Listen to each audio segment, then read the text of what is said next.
Merci Nabino Bandeko Balandi Bozai Bele Bozolanda Kata, c'est 13 TV, une chaîne à danger à Gaillard, une chaîne qui vous diffuse les informations en temps réel. Hein? Chers téléspectateurs, chers internautes, Bino Bozai Bele na Suisse. Il y a qui sommet, nazo lela trop, ya les qui nazo lela, nazo monate. Na bosanité mutumongo très importante, Madame Bendo, na yokats. Westere comme l'anga mozo bayaya. Talaka makambo tozo bunda pona ko information. Je vous informe que na République démocratique du Congo na l'ère actuelle pona ko porter les bino ko memela bino information et ça PTT. Et ça PTT parce que mboka oboye binenge bazo traiter ba journaliste. Lelo na yambi pona bino lisusu analyste munene papi kabeya tozo meka ko décortiquer par rapport à actualité zo le kana mboka comme opesa na méchant mais méchant tête au kenon malemba parce que vouloir ou pas oui, le binango confrère nanga Israël Mutombo Sango nanga akosi sango parce que la dette qu'il nous a donnée c'est le 23 décembre. Peu ou quoi, peu importe qu'est-ce qui va se passer dans cette République démocratique du Congo, élection ils ont toujours voulu. Batika Roko c'est la nani makambo élection le 23 décembre au Kenango. Et ça c'est une de banana analyste et politique à l'élo. Papi Kabeya, bonjour. Bonjour monsieur le journaliste. Tout sur le lango parce que bana poto bana kisasa bana méchant ba uti omona na butu ya lobby le 12 décembre dernier ba mona boy ba sutuka boy na 1 heure na ngonga 1 heure. Hein, entrepôt ya Seni et Zuimoto. On se pose la question et Zuimoto pendant 1 heure ambassade de France ils en a permis MONUSCO ezali et la police anti-incendie et ça juste on a 24. Ma selon entrepôt au commandement wana. Mais tomoni ba camion et ba moto wana wuti aéroport Anjili ezola kisabatu nini nani ndaza derrière makambu oyo parce que comme on peut ça méchant élection exacto réaction na bino. Merci beaucoup monsieur le journaliste, merci bien internaute au Balanda biso en ce moment. En tout cas, dans ce pelming, je crois la fois passée une émission précédente au Tosala qui n'a maman soit journaliste au moment que bateau sous na bango élection ezalaté. Babani ko la sabino be preuve moko. Bino bo yebi ke incendie sur salami. Banda ko za périmètre mobima to mona ana kin sonda ko ziki. Et c'est ka bâtiment Tosali et c'est ka ki. Donc e banda ko ta pas ba voisin. Mais heureusement, on a 13 ans à Sima. Ah, bah, qui m'a bomi. Mais yo monte le bien. Au lieu compagnie incendie, et ça, musique à Tenabango. Mais et où est l'aéroport. Donc ça veut dire que bana mauvaise foi, bah lingi que électrique salamate. Et puis ils nous disent, bah monsieur 6 000 machines, bah monsieur 7 000 machines, bah monsieur 8 000 machines. Dites-nous. Toye parce que ni na la conférence de presse, il y a pas des milliers de machines. Parce qu'il paraît ne toyoki, ils ont pour 3 communes. Mais bien on il y avait des machines en remplacement sur les machines écouffées. C'est le moment où il y a bel et bien que non élection aux été repoussé par rapport à la logistique. Mais au fur et à mesure, il y a des textos, des emails, des réseaux sociaux,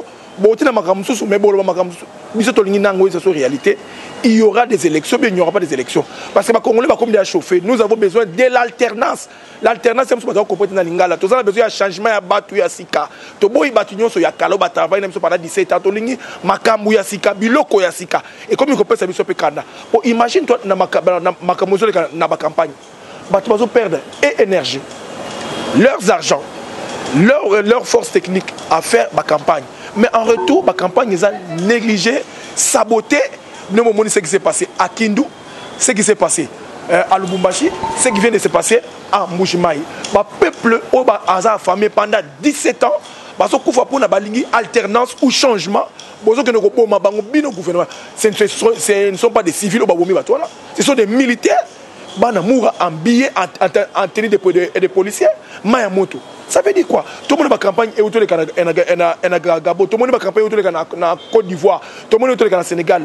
Bah opposants, bah qui libre de faire tous leurs mouvements, mais sauf qu'on casse, qu'on le sache, mais bon, on va la campagne. Bon, pourquoi vous les menacez?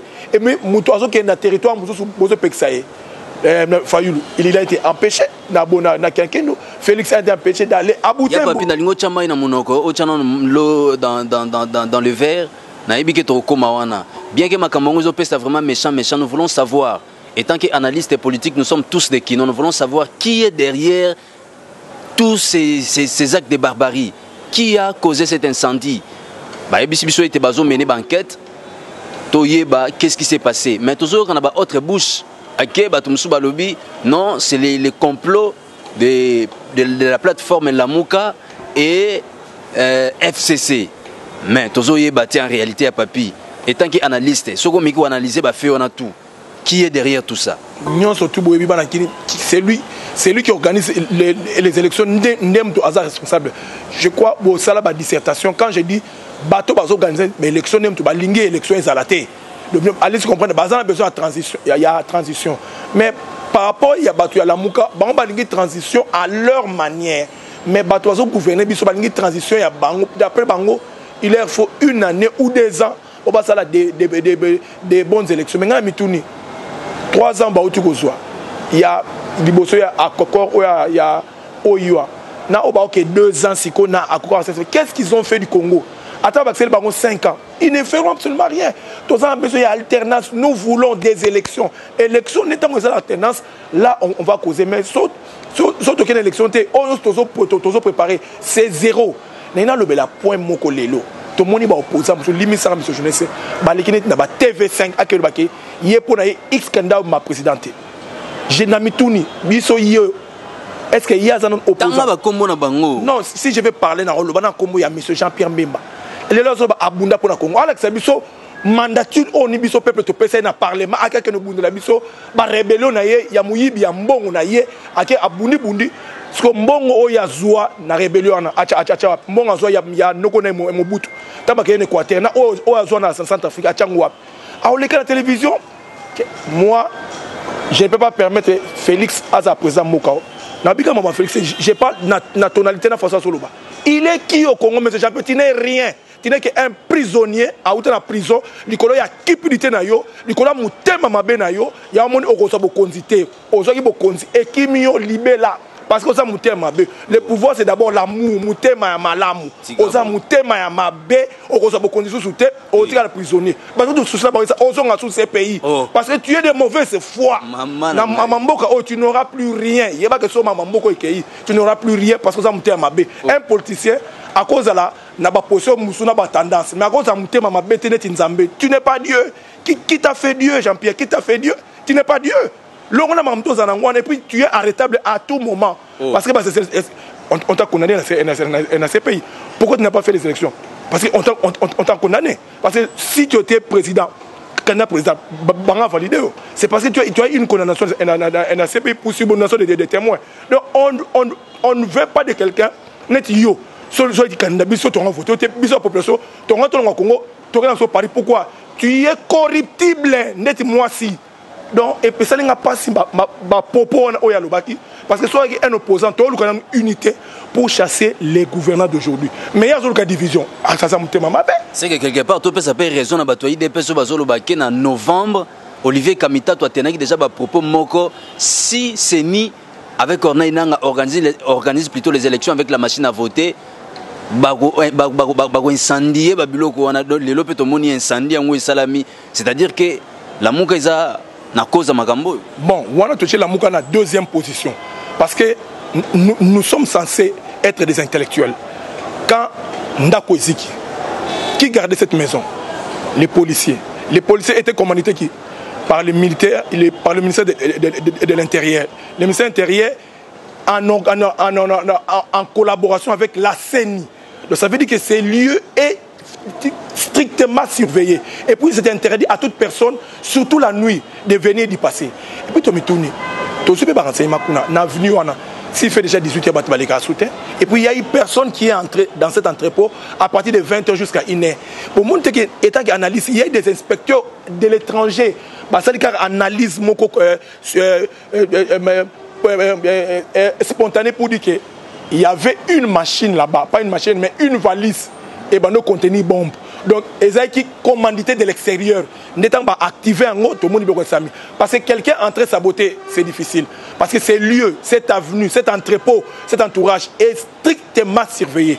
Pour nous, tout le monde qui il y a une mallette, il y a une bombe na kati, bah commandité de l'extérieur, il y a c'est-à-dire que le président Kabila n'avait pas la volonté d'organiser les élections en quelque sorte. Bon, quand vous dites ça, ça veut dire que quand moi je parle des gouvernants, donc cette majorité, cette plateforme, souci n'a pas qu'il y a une transition. Transition ça veut dire quoi? Pour la banque, nan ba lembi bo konzité, ba bani ba matara nan nabatapi. Tozotang elo 6 personnes ya papi kabe avato le kanastije mususu. Si ya transition et salige élection na mboko et salamité. To bandi otanga Jean-Pierre Bemba, Moïse Katumbi, Docteur Denis Mukwege, Mosengo Passigna, Joseph Kabila Kabange, les Raïs, l'homme de titre, l'homme actuel. To bagisi moko. Moko na toko baksanan. Bototiki na nous bon 5 personnes d'après vous nana ko kumbe la transition. Bon pour nanga j'aurais bien préféré que Bacha Laurent le cardinal Laurent Mosengo Passigna, mais comme il a des tâches gouvernementales au niveau du Vatican et c'est impossible pour nanga na tika place on a le grand éminent professeur docteur Mukwege. Pourquoi? Parce que c'est un homme qui a su prouver par rapport au monde qu'il est responsable, qu'il a de l'amour et il respecte la chair humaine et il respecte le droit et devoir de toute une population et il s'est œuvré dans le monde. Il a prouvé par son prix Nobel et par des prix donnés des années. Il a su prouver qui il était. Et puis c'était un nouveau. Nous avons besoin de l'alternance tropez sandeye. Bandeko balandi binomo bozolanda analyse ya Papi Kabe, analyste à Gaillard ya Mboko Congo. Hein? Par rapport à son avis, il a préféré le docteur Denis Mukwege parce qu'il a beaucoup de valeur. C'est quelqu'un de très intelligent et puis il a les soucis de travailler avec les autres, il a les soucis de réparer, il a les soucis d'être avec les gens.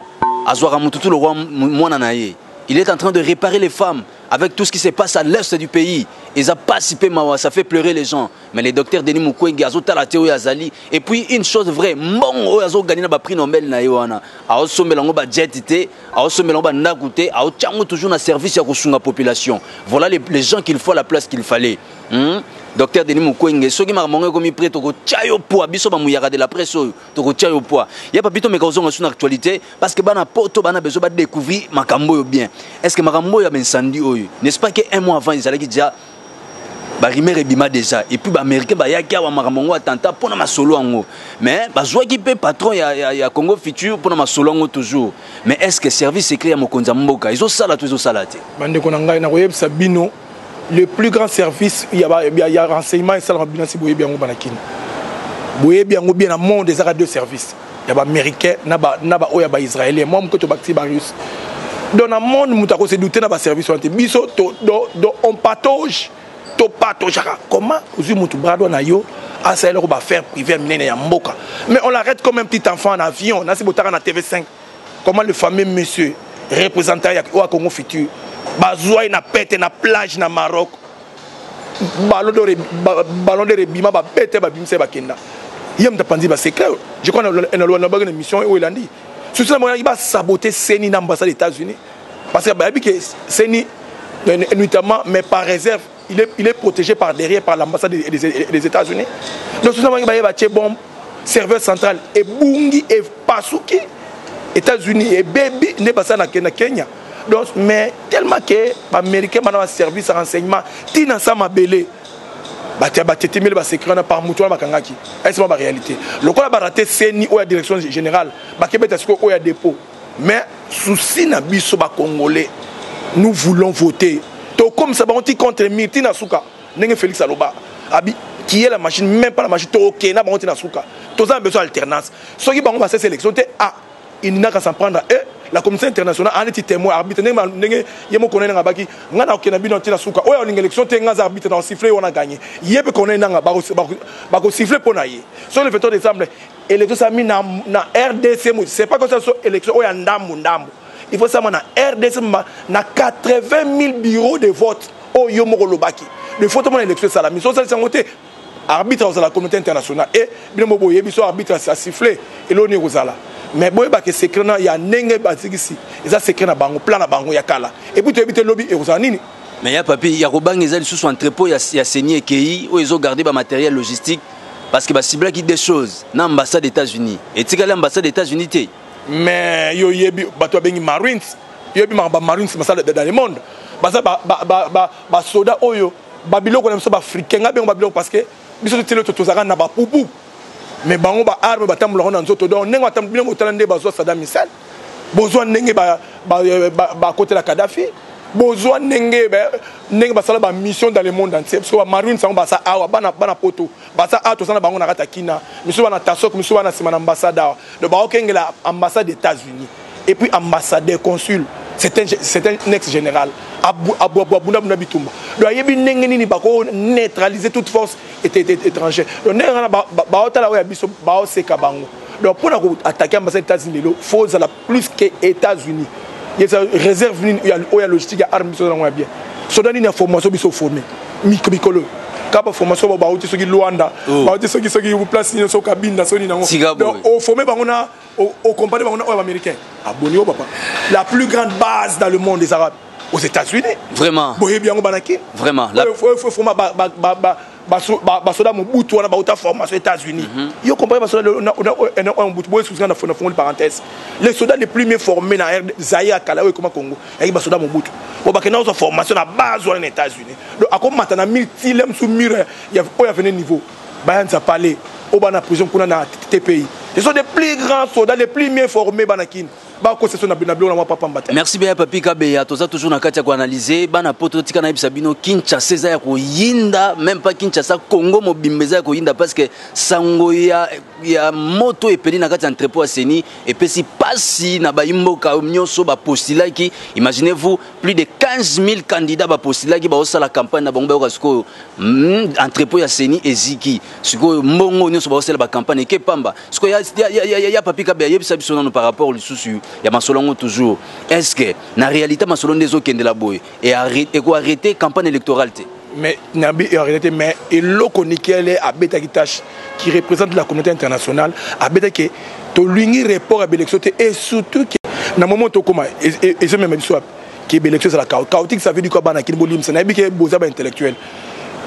Au lieu de 80 000 bureaux de vote, l'élection Salmaran a 50 ou 40 ou 30 000 bureaux de vote. De l'accès qui est l'élection chaotique. L'élection chaotique, ça veut dire quoi? Profiter pour candidat à Bango, Abima, or que, nous avons besoin de candidat à Bango Abima. T'as la campagne de Salama. Candidat Bango a kende, a forcé campagne. Mais à Baninga, Bazo kende, Bazo loba, et puis Bazo mérité, on va voter. Donc, souci na Bango, to kende élection chaotique. Mais biso ba Congolais, to ligne élection chaotique, to ligne élection, où y a gagné, to betele maboko, a combien biso?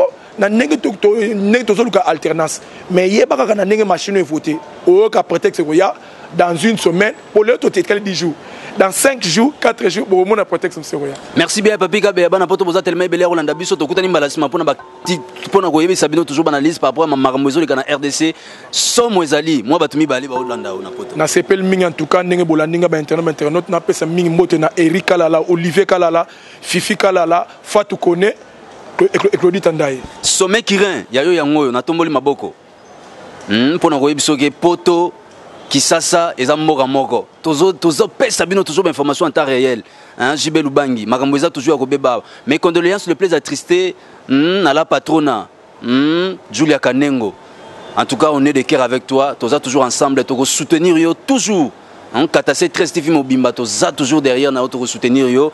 Hein, to yebi ke zambi le telara partout mais to soutenir yo. Toujours na appui à JB Lubangi, à tout bazolanda biso de partout dans le monde entier. Merci à toi Esther Mogwalunga. Toujours dans cette émission Plan B, to kutani pona ko analyser na ba édition msusu, na ba information msusu ba actualité ko ya to ko solana bino. Bye bye.